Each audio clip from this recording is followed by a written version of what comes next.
hold on and I click out, it's because I'm coughing and you guys don't want to listen because it's not good. Okay.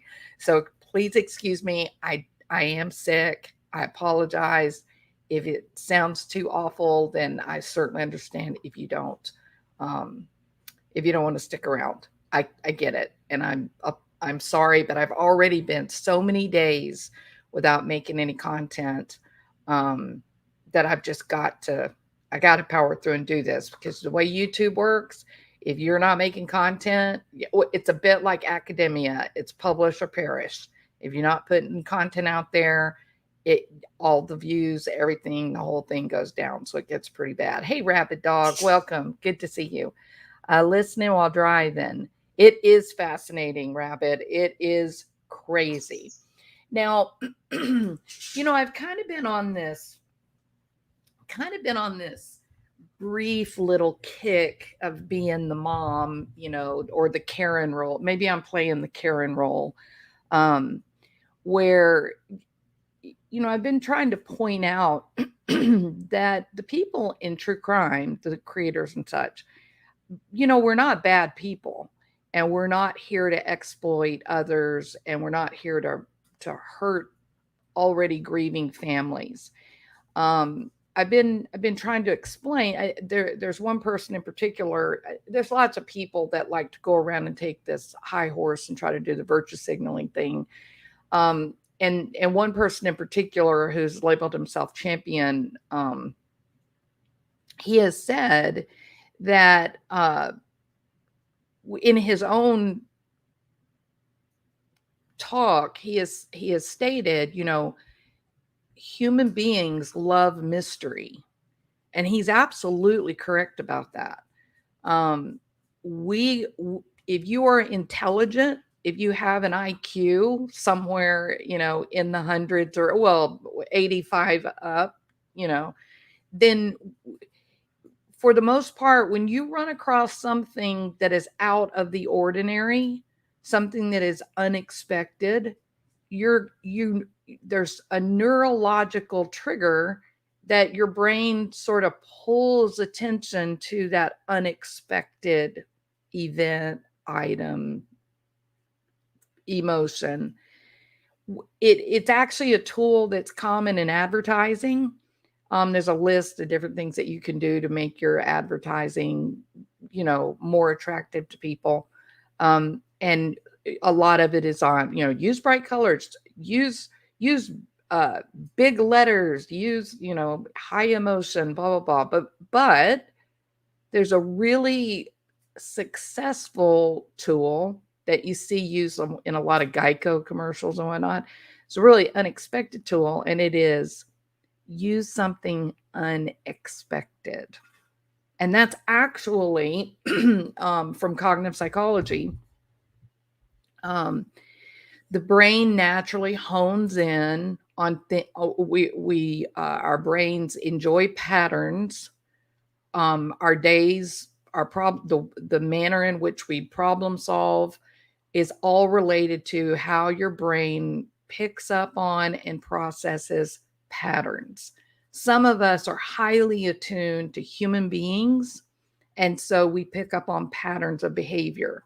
Other people are highly attuned to mathematical processes, so they'll pick up on multiples of items or, um, excuse me, uh, mechanical people that are gifted musically. Again, they're generally really proficient mathematically as well. It's just a bit of a different manner, but it's all of it is related to patterning.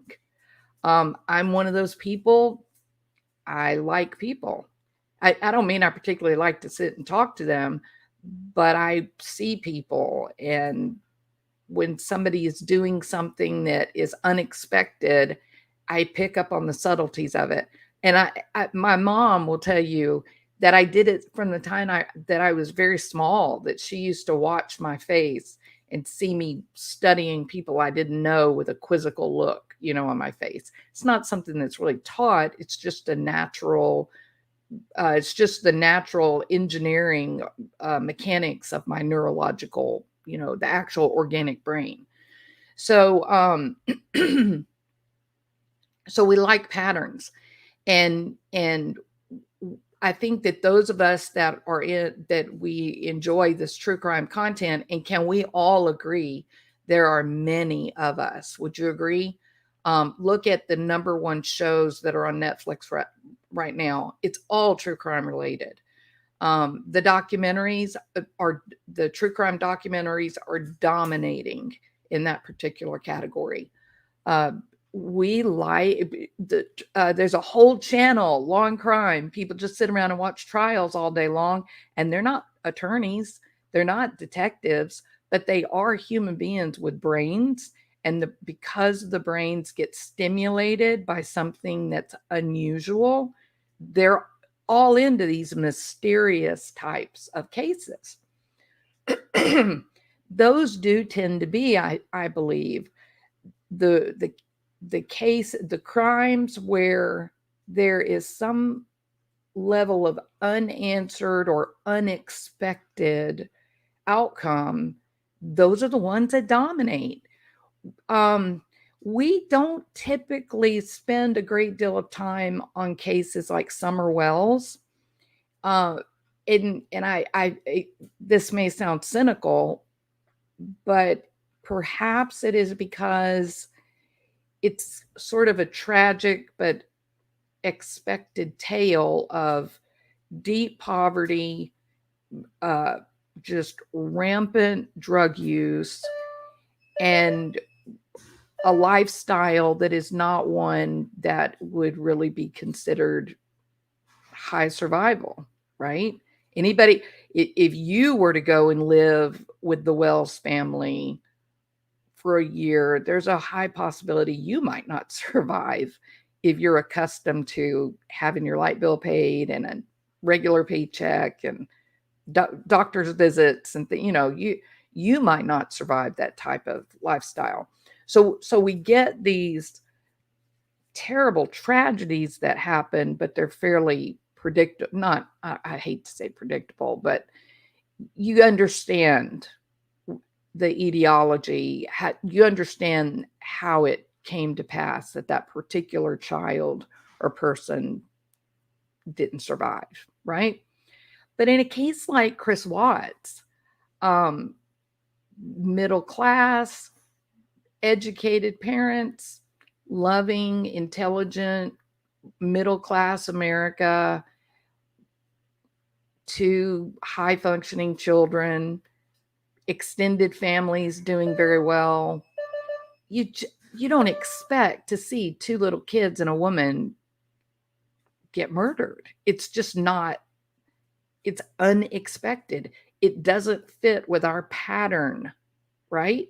I mean, people, let's face it, people spend a premium to live in the suburbs. It costs a lot of money just to be in the suburbs. So why are people living in the suburbs, going in droves? Well, because it's safe, right? So hold on, I can't breathe. Hold on.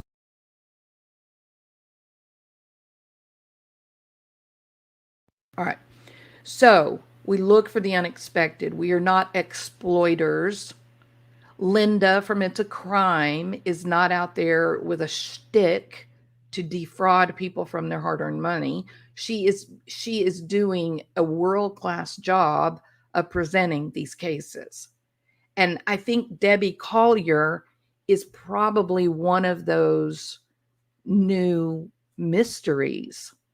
If we were to avoid the words tragedy and crime and say, well, what is this about Debbie Collier, the case of Debbie Collier? We have her body. She's not missing, as was the case with Kylie Rodney.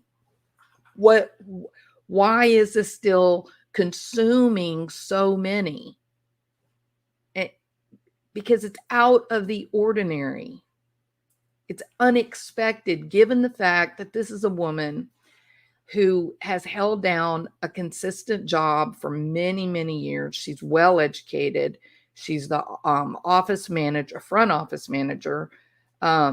Basically, she was the one that was making that real estate firm operate.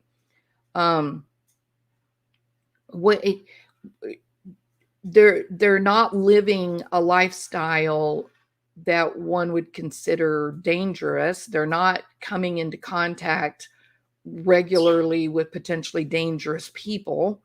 So how's this even remotely possible? So it's a mystery that this,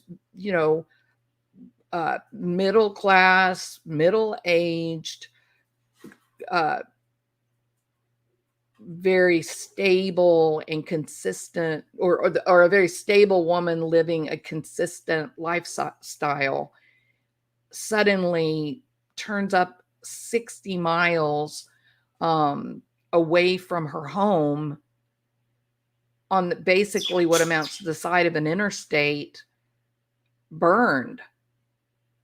When only within an hour before that, she's in a Family Dollar store. How? It's so unusual. It's mysterious. No one in the true crime community has looked at this case and said, aha, here is another case to be exploited. Hey, here is another opportunity for me to put out dishonest disinformation with the goal of defrauding others. So if you are one of those people that is saying those things and doing those things, then my question for you would be, well, why are you here? If you believe these crimes are being committed on YouTube in the true crime genre, then why are you not reporting it to the police? Why are you making yourself the champion of the people? I don't understand. Or maybe you're being disingenuous. Maybe you too are simply focused on growing your YouTube channel, correct? All right. Now, Debbie Collier, really, really interesting mystery, right? Now, on the surface of this whole thing, and there's no reason, I know. Well, let me ask you guys this question: is there anybody here? Hold on, let me ask it this way. I'm going to promise you this. I'm not thinking clearly. I am very sick. Okay. So I'm a little bit sleepy, kind of yucky. So, let me say it this way. If you have not heard of Debbie Collier, put a 1. And I'm going to just hold off for a second because I think everyone in here has heard of Debbie Collier. Yeah, that's what I thought. No naming, but I've seen a few milking the cow. Frisco. Yes, there have been many cows milked for sure. All right, good. Okay, so we've all heard of Debbie Collier. Okay, that's what I wanted to make sure. All right, so we know Debbie Collier. Now then, surface level, this mystery captured our attention because, well, first of all, it's a missing woman's case. We get plenty of missing people, right? Missing woman, and then she's found.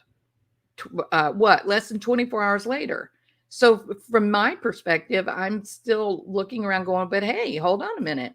She's found less than 24 hours later. Why is everybody still interested? Well, because each successive day, and all of this went down. She went missing on September 10th. Well, let me say it this way. She was reported missing on September the 10th of this year. She was located on September the 11th of this year. And we recently had a fairly large, informative press conference with the police, and that was on September 23rd. So, a week ago. Okay. And what has become a certainty at this point, now I sound like Anna, what has become a certainty is that with each successive day, the mystery has grown. It hasn't gotten better. It hasn't been, our curiosity has not been calmed. It is actually getting piqued every day, more and more. There's more every day that does not fit. And so here we are now. And this has actually become a crime on law and crime that they're really, Vinnie Politano is really talking a lot about, and it's now captured the attention of the nation, if not the world. Exhibit A, Rabid Dog, is with us today. Okay, so and I don't mean to objectify you, Rabid. Okay, so so the mystery, correct? Okay, so let's talk about the mystery. For me, I think the thing that stands out, in other words, when I'm thinking about the title of my live, what do I want to say to sort of see if I can get someone to click, to listen? And it is, well, to me, the strangest part of this whole thing is she's holding on to a small tree. Like she's clutching when she is found deceased. She's clutching a small tree. Now, initially, when I heard that, I thought, well, she's lying there holding onto a tree that's like in the ground, right? And in my mind, I thought, well, maybe she's sliding down the edge of the ravine and she's grasping to try to hold on to something that will stop her from sliding any further. Well, but now we know, days after, now we know that the tree was cut. So the tree that's in her hand is intentional. I will tell you that in the last press conference, because I'm interested in this little tree, okay? This is one of the things that's really with me. Tree's out of place. It's an unexpected element. In the last press conference, the police specifically stated they don't believe that they're dealing with a serial killer, meaning what is the tree some sort of signature, right? So that's interesting. Tree is not a signature.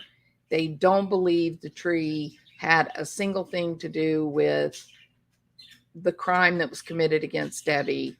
And no, they don't believe that this is a problem, a situation related to a serial killer. So that's interesting, isn't it? It's very interesting. Now, I think if we broke this whole thing down and all this media and all of this interest that has been generated by this woman's disappearance and death, I think it comes down to, is this homicide or is this suicide? I even heard somebody make suggest the possibility of this like shake and bake thing, right? That her being burned, is that possible that it was like one of these situations where someone was making crystal meth, but on a very small scale, right there, just right in front of you, with the bottle, and not this big, large scale commercial endeavor. More and more people are doing that. You don't need 300 pills, 600 pills, 1,000 pills. You can shake and bake a little bit of crystal meth with 6 decongestant pills. So, but because you're still dealing with oxygen and fire, you run the risk, if there's just the slightest bit of oxygen in the container, then you can create quite a healthy explosion. I mean, a lot of these exploding houses around have turned out to be people that were cooking up meth, whether it was a large commercial operation or even a smaller personal use type situation. Still, oxygen and fire is a huge explosion, right? So then the question is she burned because this was an intentional act? Okay, well, I'm just going to ask you, does this woman on any level appear to be using methamphetamine? That's just silly, isn't it? So yeah, lithium doesn't like oxygen either. Yeah. Um, lithium. Okay. Um, so I don't know. I get that because it's a confusing, again, the unexpected.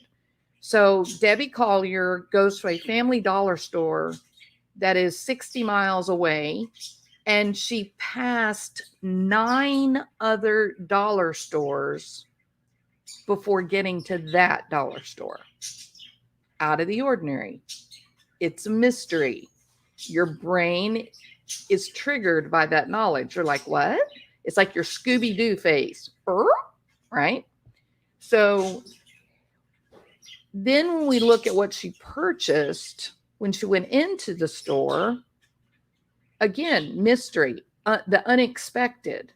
She bought a blue tarp. Now it was rainy, right? It was a rainy day or weekend, but a tarp, blue tarp, a couple other things, and then she bought a lighter. Okay, now we know she's burned. She also bought a poncho, again, rainy. But she did have on her Georgia, tribe gear, as if she were going to the football game. Her husband was there, Stephen. His name, just to clear this up, his name is Stephen Allen. He is not Stephen William.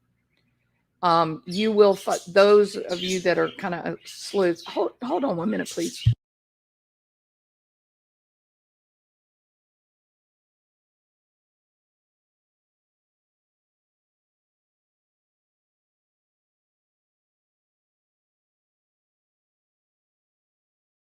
Just not at 6 o'clock in the morning, right? Sorry. So Bill is helping me by moving the birds out of my bedroom and into the kitchen area on the other side of the house so we can talk. All right.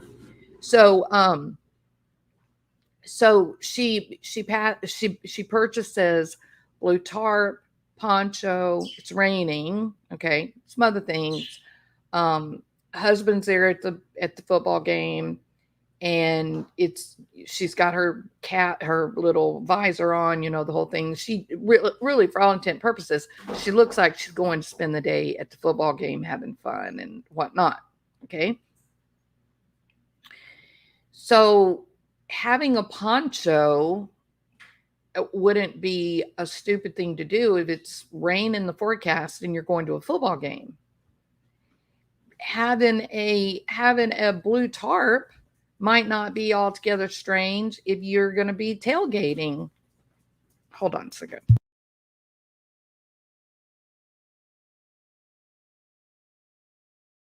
All right. So, but now on the one hand, I'm looking at this and I'm going, okay, I can make sense of all this, but I'm having a hard time why she drives 60 miles, passes $9 stores, and to buy a lighter.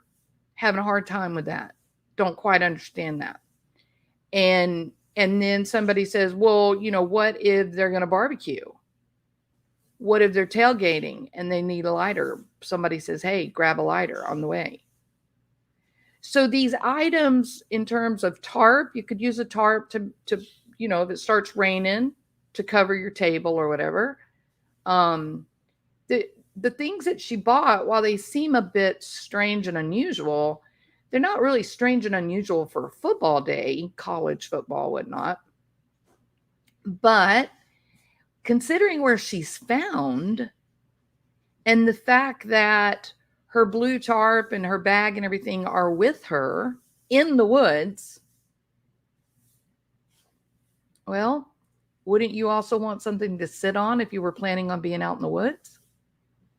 If you thought you were going to be walking through the woods while it was raining, would you want a tarp? So still, there's not really much, from what I'm looking at, there's really not much that's suggestive really of anything good or bad. Because, here's the reason I'm thinking about, well, what did she buy? Is because I'm trying to figure out if she is out there in that location for a reason. Is that reason on the side of the road? Was there a reason to be there? I even had this thought. Was she going out there maybe to dig up some old gold that she had buried out there at some point? Oh, yeah, the haters are going to love that, aren't they? They're going to go, what the hell is Jules talking about? Old gold? What?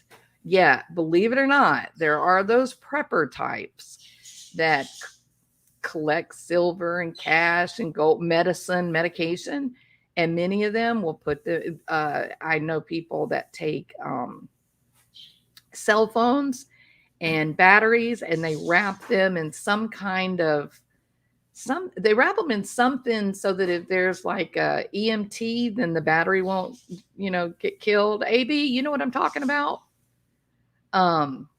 Shoot, what's it called?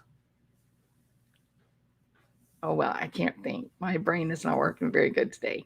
But you know what I'm talking about. So to keep the, to keep the battery and cell phone and whatnot from being destroyed if there's an EMT, a Faraday cage. Yeah, like a Faraday cage, and you can use a certain type of like plastic or fabric or something that acts like a Faraday cage. Like they make a bag that you can put some of these electronics in.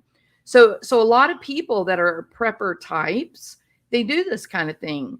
They'll get a bunch of money together, whether it's cash or silver coins or whatever, and they'll get it. Not all numismatic enthusiasts are preppers, though, Jules. No, I certainly not, Moonlight. A lot of people like coins and value. A coin can be far more valuable than its face or even the metal value that it is. But that's not what I'm talking about. I'm saying that there are people that would no doubt be in the middle of the woods putting silver or gold or valuables in the ground for safekeeping. I've even heard of people putting like gold jewelry and diamonds and stuff. So I'm not saying that being weird or delusional or, crazy. Look at the sign of the times. Look at what all we went through this last week in the markets. Our economy is in a free fall right now. The stock market is now showing the signs. The Biden administration increased the amount of available money in circulation by 40%. Let me put that in perspective. If you had saved $100, once they ended up putting all that money into circulation as a result of the COVID lockdowns. I'm not saying it was done in an irresponsible manner. I'm saying that it was done out of necessity to keep us from having a worldwide, collapse. But the steps they took were quite dramatic economically, because it increased the amount of circulated dollars by 40%. That is shocking. And so if you previously had $100, now you've only got $60. They just swooped in and took $40 away from you. So there are a great number of people that have worked hard to save money and save and whatnot that cashed out of their retirement accounts this last week. They cashed out of the stock market. They took available dollars in their hand, and then they're turning around and they're putting it in either buying land or they're buying gold. They're buying things that have actual inherent value.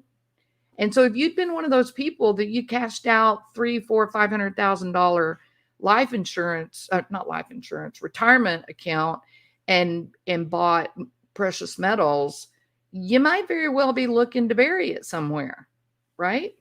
So I'm just, look, this is the notion of brainstorming. You brainstorm, and yet you do that initially with no limitations.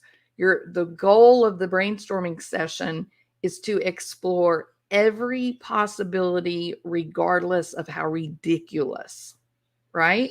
And then once you kind of narrow down your ideas, then you go back and say, okay, well, this is patently ridiculous. It's not likely that she's running around out in the damn Georgia woods burying $500,000 worth of gold. It's just silly. Okay, so just stay with me. I'm exploring, could there be a rational reason that this woman was out in the woods walking around with a little tree in her hand? You with me? That's the whole thing that's confusing. I mean, there's a lot of confusion, but my initial confusion was, what? She cut off a tree and she's carrying it with her when she dies? So she catches on fire, but she hangs on to the tree. What? Okay, so that it's a mystery, right? You with me, everybody? If you're with me, if you get what I'm saying, put a 1.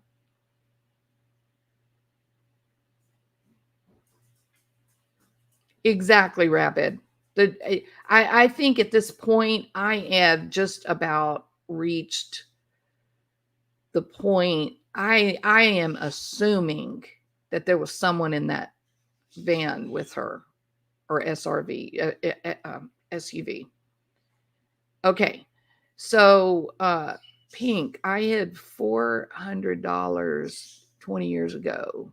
You just gave me hope I might find it. Y'all are so fun.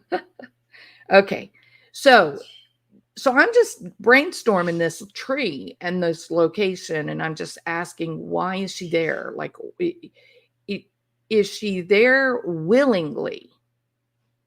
That's an important question. Is she there willingly? Hi, Queen Feline Media. So I don't know. The things that she purchased don't help me make that decision, because I think they're useful if you're going to be stomping around out in the woods, or if you're going to be at a tailgate, or even in the stadium and it's raining. So that doesn't quite help me.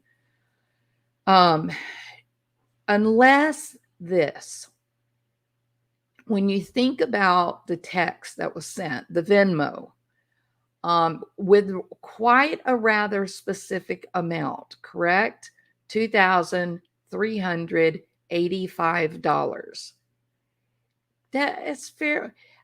Look, if I'm in a hurry and I'm just sending a little bit of money to my kid, I'm just going to send $2,300, $2,400. I'm not going to take time for the whole 85. You get me? So it's an odd number to spend. Now, it is entirely possible that's all that was in the tree is cut, Rabid. They said that in one of the last press conferences. So is that all that was in the account? Is that the balance of the account? Number one.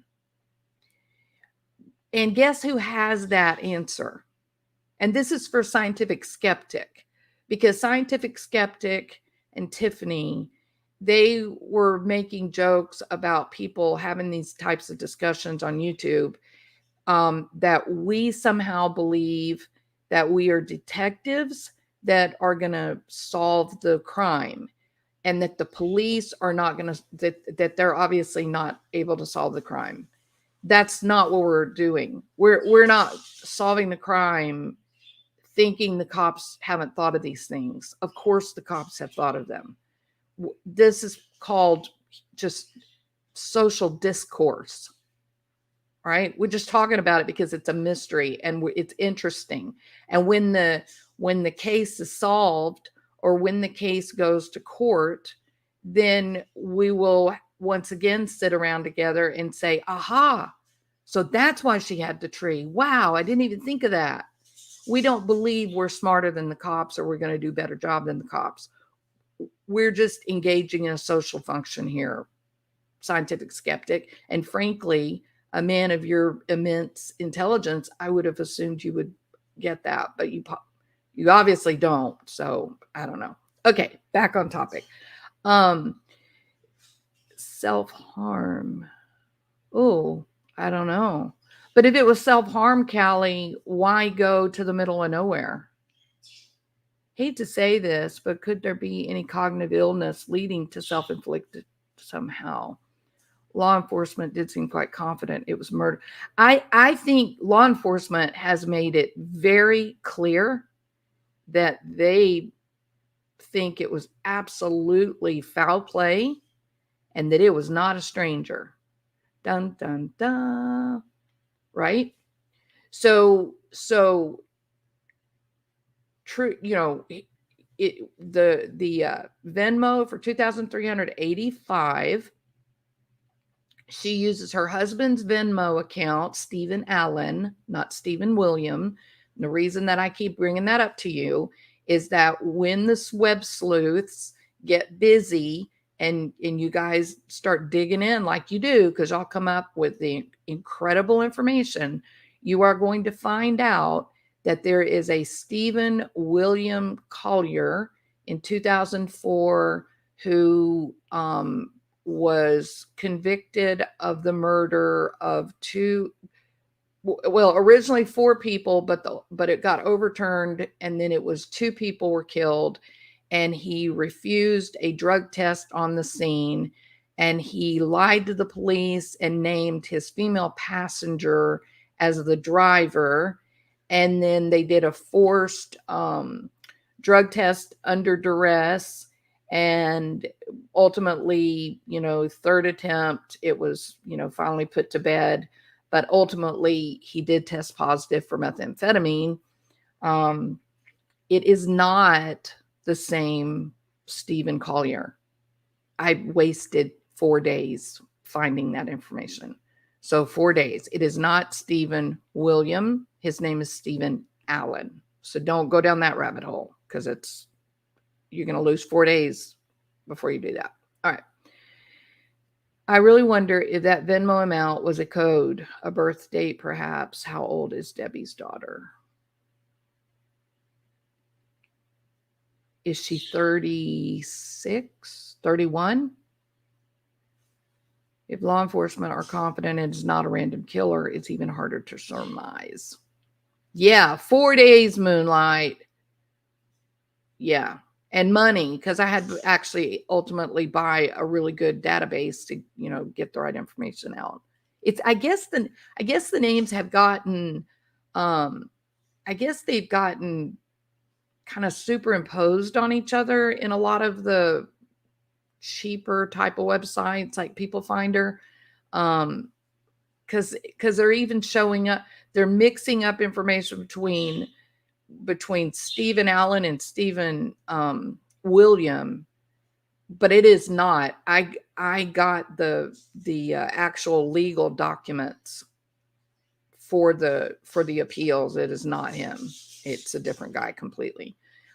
In the process of that 4 days, I don't guess it was wasted, because looking up previous addresses, and things like that. And trust me, this woman, Debbie Collier, she and her husband, Stephen, were living a stable, consistent lifestyle, a solid upper middle class, middle class lifestyle. I wouldn't say upper middle class, but middle class lifestyle. None of this Summer Wells type of influences. These are just normal, fairly regular people. Granny Potato. I've seen that. I've seen y'all. I don't remember what channel does all the potato people. Anyway. Okay. Let's see. So don't waste your time going down that rabbit hole. Not real. And then, so Stephen William, she used her husband's Venmo. And the reason why I think that is notable and should be brought out is, doesn't it imply an element of trust? I mean, that's kind of one of those things. Why would he let her have access, passwords to his Venmo if somehow they were in the middle of some dark and terrible relationship problem? I mean, it's kind of one of the first things that people do when, hey, Jules of all trade, good. I was just watching your channel the other day, or I guess last night. So when things start getting really bad in a relationship and the negative emotions are really beginning to build, men will typically lock down the financial stuff because a lot of women get emotional and they go for the money, right? I mean, some guys too do it too. I'm not saying it's just women, but anyway, the men are more likely to go in and change passwords because it's bad. I mean, look at Charles Vallow. You know, as soon as she did that weird thing, stole his truck, he was like done. He immediately, before he did anything else, he had all of his financial stuff locked down away from her. She didn't even know that he had done it. So men tend toward sort of protection of the financial stuff. Women tend to use financial stuff as more of a weapon. So she had the proper password, and that to me sort of is kind of an obscure uh, fact that maybe reduces the spotlight being on Stephen. Would y'all agree? It's very obscure. You can't hang your hat on it for sure. But there's some other people in this mix that are fairly shady. Fairly shady. All right. And we know who they are, don't we? All right. But for the husband, because I've watched a lot of people that have really feel like the husband is sort of the primary candidate. Now I find that to be really interesting. True crime, Jewels of all trades. Are you one of those that sort of felt like the husband might be culpable? They did a Facebook too. That's usually not a good sign in a relationship, but some older couples just do that apparently.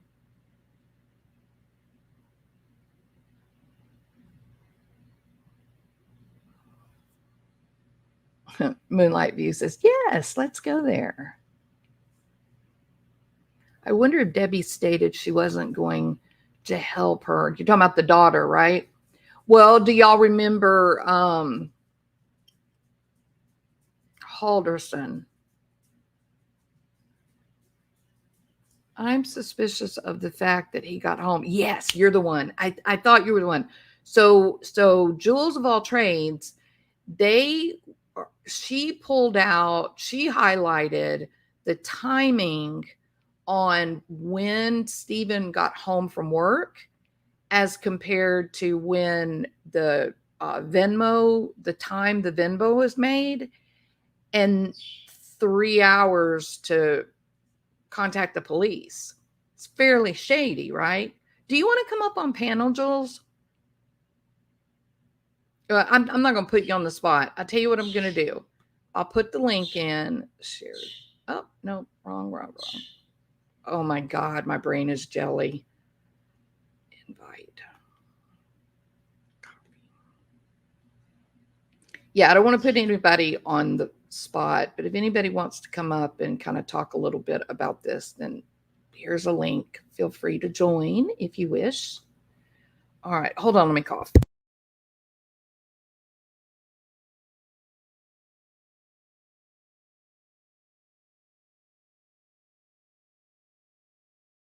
All right, sorry about that. Uh-oh, this is going to be a problem. Okay, add.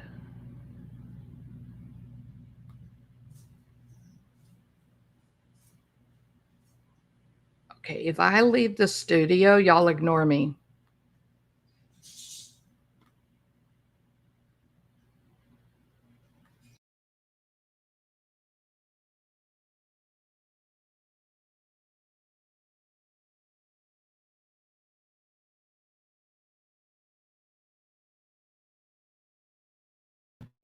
Am I still here? I don't think I am I? Am I still here? I'm not here anymore.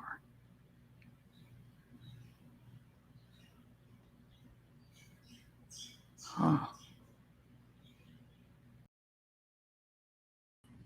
Can you hear me?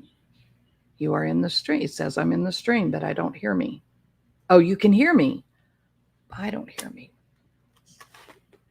Testing. Wow, this is weird. I don't have any sound. Why don't I have sound?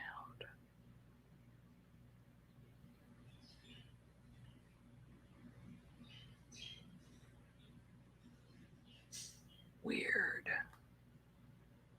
This tab is using your camera. Okay.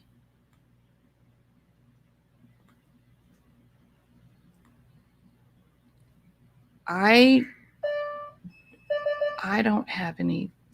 Okay, you guys can hear me, but I don't hear me. Why is that? That's so strange. Okay, well, and it's only, I don't have any idea. If somebody decides to come up on camera, thank you, Granny Potato. If you guys decide to come up on panel, I don't know if I'm going to be able to hear you. So let's, we'll see what happens. Okay, now then. So yeah, so Jules of All Trades on her channel, and mods, if y'all want to put up her link, please do that. They brought out the fact that the Venmo was put out. The Venmo was put out at 3:16, and that Stephen Collier returned home from work at 4:20, but they still waited 3 hours after the Venmo to call the police. So there's an awful lot about the dad returning home, or the husband returning home. There's a lot of curiosity there. There's curiosity about the weight. There's curiosity about the purse. Now,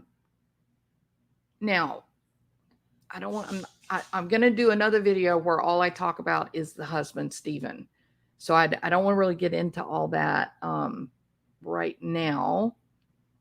I believe she knows who they are. Yeah, it's me, Amberly. So exactly, I agree with you. So the wording, well, let me stay with the evidence, the stuff that she purchased, and the tree. Okay. Y'all know I don't use written notes. I may need to, since I don't feel good. So the items that she purchased, no help in knowing if she's out there at that location on purpose. And then the question is, with the heavily tinted windows, what is the possibility that someone is in the vehicle with her? Now, we don't know if it's a bad actor, or if it's just one of her friends or family or business associate or whatever it happens to be. But the fact that she's on her way home, or headed back, home, where she's pulled over, and goes out, into this area of the woods. What if somebody was with her and she was told to go in and get something? Maybe she was supposed to give somebody money, or she was being held while somebody accessed the money at a, some type of collection point. Then is it possible that she purchased the lighter because it's all she could think of that might be a weapon? Something that might help her in terms of being able to protect herself if things went bad? Did y'all see her lock the van when she walked in the Family Dollar? I wouldn't. That mean it's not running? Oh, I'm sorry. Wouldn't that mean it's not running?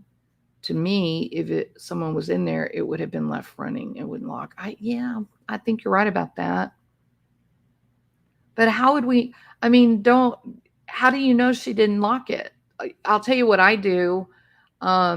when I go to get out of a car, I press the lock button while I'm stepping out of the car. I don't usually use my key fob to lock the door. Is Debbie lying?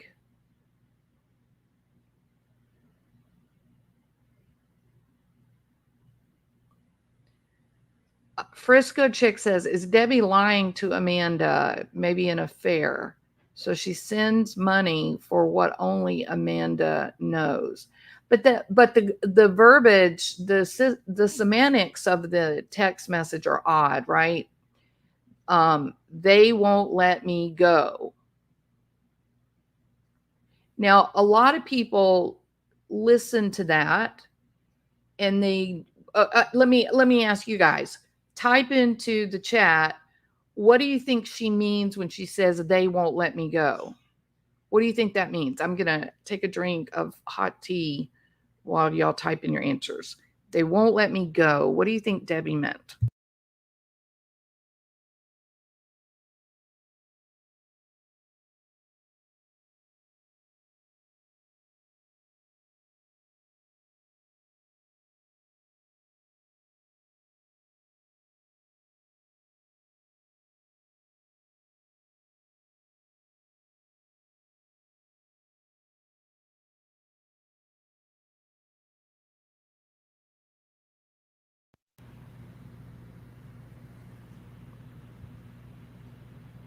She brings her hands up when she's walking in the door with the key.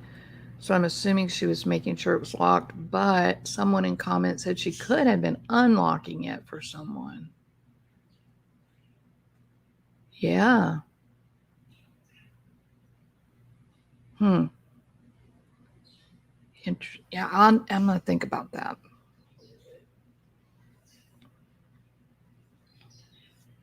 All right, so we got some answers. Some people say kidnapping. They is very vague.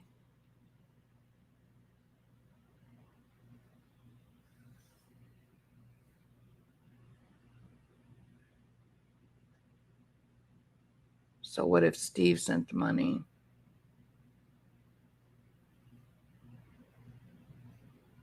Okay. For real, Jules. I know, it's a mystery, isn't it? It's crazy. Okay, so one thing that occurred to me as I was thinking about this problem of what she purchased,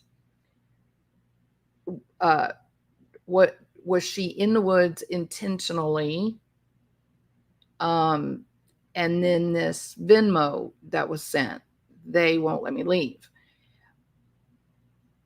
Or I'm sorry, they won't let me go. I think the majority of us kind of had this initial comprehension of they have me. I'm like in their control. I'm under their control. They have my custody of me. I'm on lockdown.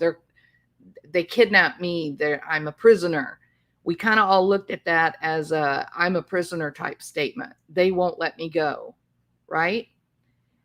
But and then followed by this bizarre amount of money that gets basically cash, sent cash over.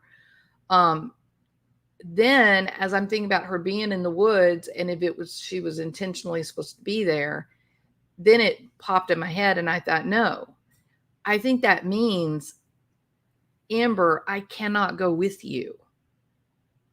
You have to go alone. I'm not going to be able to be there with you. And that's why she sent the money. Does that make sense? So is it possible that it was some sort of payoff for a drug debt? I wondered the same thing too, Diane. Yeah, I wondered the same. Yep. So,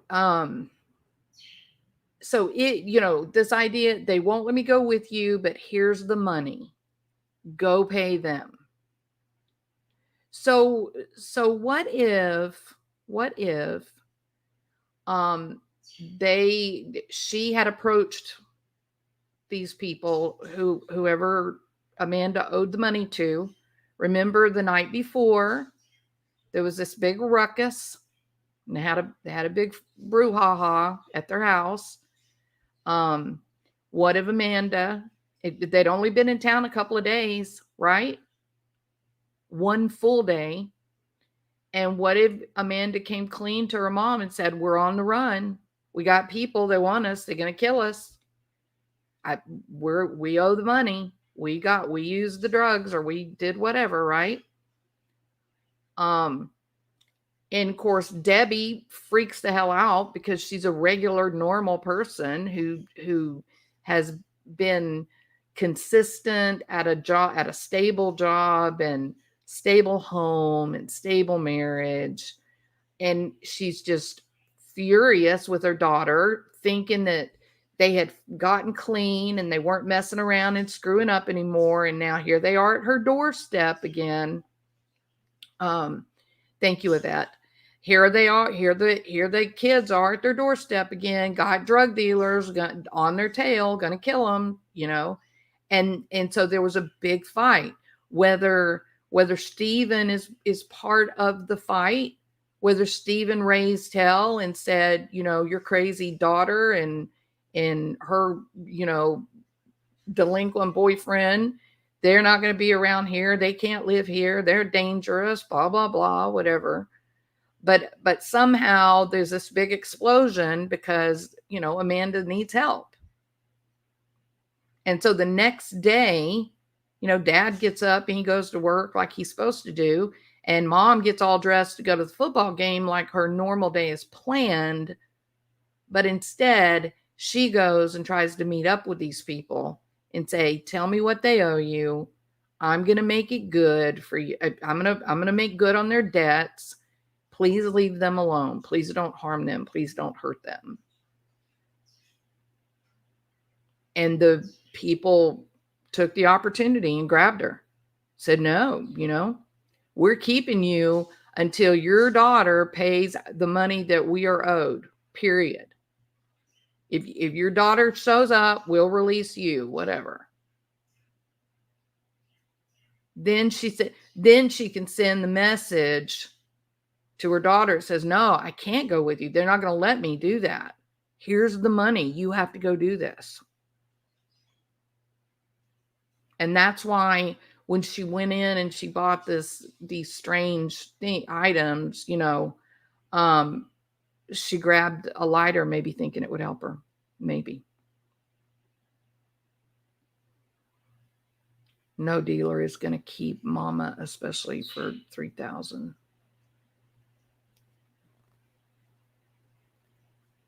Fixing a debt or obtaining drugs. I don't think it would have been obtaining drugs. I think it would have been more of a debt problem.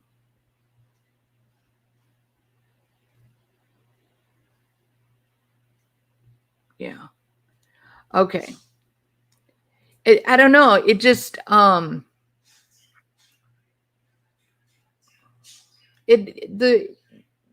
whole being in the woods, the little tree in her hand, it's too disconnected from anything. There's nothing. And the knife, maybe the tree was supposed to be some sort of weapon. Yeah. Maybe the tree was going to be some sort of weapon. Hard to know.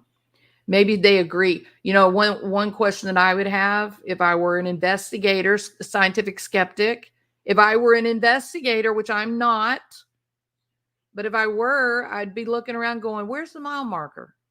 Are we right on a mile marker? Like, is this an agreed upon meeting place? I'll meet you at mile marker 17. We'll make the handoff there."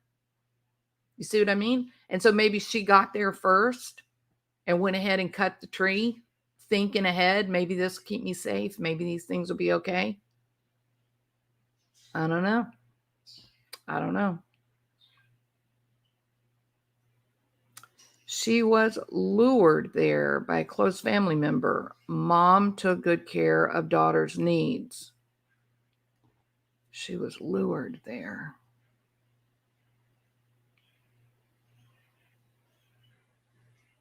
So Diane, that's an interesting thought, isn't it? Maybe they won't let me go.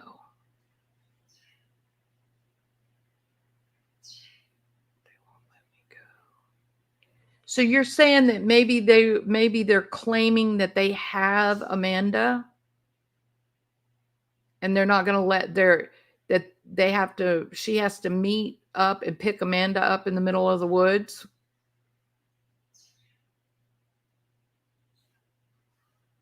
I think the cut tree was an X marks the spot. That is I'm with you 100% on that, TCE. That is a very good possibility. And then the question has to be, well, an X marks the spot for what? Was something buried there? Or was that to show part of the path that she took, thinking that law enforcement would ultimately find her? Was she trying to hide from someone? Did she pull off there and go down in the woods in an effort to lose someone that was tailing her? Maybe that's what it was. Maybe there was nobody in the vehicle with her, but was following her. And so she sent the money and said, you have to go pay this. And in the meantime, I got to lose this guy who's following me around.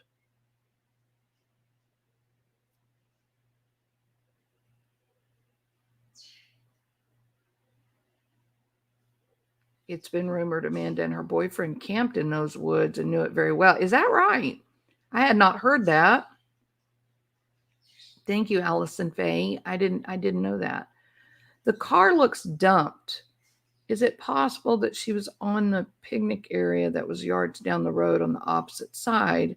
Something happened and she was taken there in her car and dumped there. I don't know. That's a good question, Black Cat. Because I wondered if there was a different location, right? And that was just a place. But then who cut the tree and put it in her hand? A pretty strong interview with Fox. I think he's committed to his mom. I don't think I think he knows Amanda's manipulative.